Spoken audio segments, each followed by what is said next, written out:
ഇത് മാസ് മോട്ടോഴ്സിൽ നിന്നാണ് നമ്മുടെ ഹോണ്ടയുടെ ഷൈൻ SP ജനറൽ സർവീസായിട്ട് കയറ്റിയാണ്. ജനറൽ സർവീസും പിന്നെ അതിൻ്റെ ആക്സിലേറ്റർ കേബിൾ മാറാനും ഉണ്ട് നമുക്ക്. അപ്പോൾ സർവീസുമായി ബന്ധപ്പെട്ടവൻ്റെ ബാക്ക് ബ്രേക്കൊക്കെ നമ്മളൊന്ന് അഴിച്ച് ചെക്ക് ചെയ്ത് പോകുന്നുണ്ട്. ബ്രേക്ക് ലൈൻഡറൊക്കെ കമ്പനി ലൈൻഡർ, ഹോണ്ടയുടെ ഒറിജിനൽ ലൈൻഡറാണ് നടക്കണേ. നമുക്കൊന്ന് പുതിയ ലൈൻഡറാണ്, പുത്തൻ ലൈൻഡർ എടുക്കണം കേട്ടോ. അപ്പോൾ ഒന്ന് ക്ലീൻ ചെയ്ത് കയറ്റിയാൽ മതി. കുറച്ച് പൊടിയൊക്കെ ഉണ്ട്, അതൊന്ന് ക്ലീൻ ചെയ്തിട്ടാൽ മതി, വേറെ പ്രോബ്ലം ഒന്നുമില്ല. ചെയിൻ ചെറിയ ലൂസ് ഉണ്ട്, അതൊന്ന് ടൈറ്റ് ചെയ്തതാണ്. പിന്നെ അതിൻ്റെ എയർ ഫിൽറ്ററൊക്കെ നമ്മൾ ചെക്ക് ചെയ്യാൻ വേണ്ടി അഴിച്ചാൽ പുതിയ ഫിൽറ്റർ എടുക്കണം കേട്ടോ. ഹോണ്ടയുടെ കമ്പനി ഫിൽറ്റർ തന്നെയാണ് നടക്കുന്നത്. പിന്നെ അതിൻ്റെ പ്ലഗ് ആയാലും ഒന്ന് ക്ലീൻ ചെയ്ത് കയറ്റിയാൽ മതി. പിന്നെ നമുക്ക് നിലവിൽ ആക്സിലേറ്ററിൻ്റെ കേബിൾ വന്നിട്ടുണ്ട്. നമുക്ക് 2 കേബിളാണ് അതിന് വന്നത് കേട്ടോ. അപ്പോൾ അത് ആക്സിലേറ്റർ Aയും Bയും രണ്ടും ഉണ്ട്, B ത്രോട്ടിൽ A ത്രോട്ടിൽ എന്ന് പറഞ്ഞിട്ട്. അപ്പോൾ ആ കേബിളൊന്നും അഴിച്ച് മാറണുണ്ട്. പിന്നെ ഫ്രണ്ട് ബ്രേക്കിൻ്റെ ഭാഗത്തേക്ക് നമ്മൾ നോക്കുമ്പോൾ ഫ്രണ്ട് ബ്രേക്ക് പിടിക്കുമ്പോൾ ഒരു കല്ലപ്പ്, ഒരു ടൈറ്റ് കാണിക്കുന്നുണ്ട്.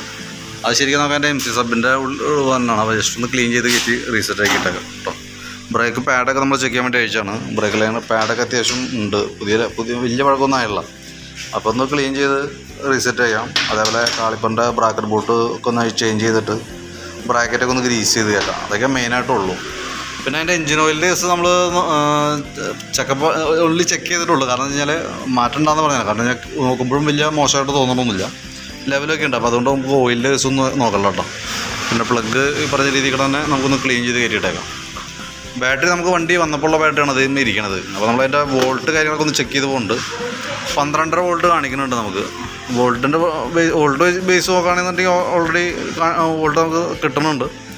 അത് ഇരിക്കുന്ന ബാറ്ററി എന്ന് പറയുമ്പോൾ 12 വോൾട്ട് 6 ആമ്പിയറിൻ്റെ ബാറ്ററിയാണ്.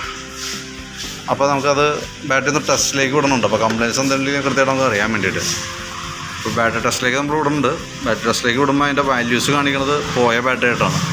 അപ്പോൾ ഇപ്പോൾ സെൽഫ് കാര്യങ്ങളൊക്കെ വർക്ക് ചെയ്യുന്നുണ്ടെങ്കിൽ കൂടി എപ്പോൾ വേണമെങ്കിലും സെൽഫിലൊരു കംപ്ലയിൻറ്റ് കാണിക്കാം കേട്ടോ. കാരണം ഓൾറെഡി നമുക്ക് സെൽഫ് എടുക്കുമ്പോഴാണ്, സെൽഫ് സ്റ്റാർട്ട് ചെയ്യുന്ന സമയത്ത് ഓൾറെഡി അത്യാവശ്യം ബാറ്ററി ലോഡ് എടുക്കും. ആ ലോഡ് എടുക്കുമ്പോഴാണ് കൂടുതൽ കംപ്ലയിൻറ്റിലേക്ക് വരാം. അപ്പോൾ നമുക്ക് ഹോൺ ഇൻഡിക്കേറ്ററൊക്കെ പ്രോപ്പറായിട്ട് വർക്ക് ചെയ്യാതെ പോലും ബാറ്ററിയുടെ കംപ്ലയിൻറ്റ് കൃത്യമായിട്ട് മനസ്സിലാവണമെങ്കിൽ സെൽഫ് എടുക്കാനായിട്ടുള്ള ബുദ്ധിമുട്ട് കാണിക്കും. അപ്പോൾ കംപ്ലയിൻറ്റ് കാണിച്ചിട്ട് മാറ്റിയാൽ മതി. ജസ്റ്റ് ഞാനപ്പോൾ ചെക്ക് ചെയ്യാൻ വേണ്ടി ഇൻഫോം ചെയ്തു എന്നുള്ളൂ കേട്ടോ. പിന്നെ ഓൾറെഡി നമുക്ക് ഈ റബ്ബറിൻ്റെ കേസ് പറഞ്ഞിട്ടുണ്ടായിരുന്നു, ഐറ്റം അവൈലബിൾ അല്ല. ഞാൻ അറേഞ്ച് ചെയ്ത് വെച്ചേക്കാം, ഇടയ്ക്കെപ്പോഴും മാറ്റാം കേട്ടോ.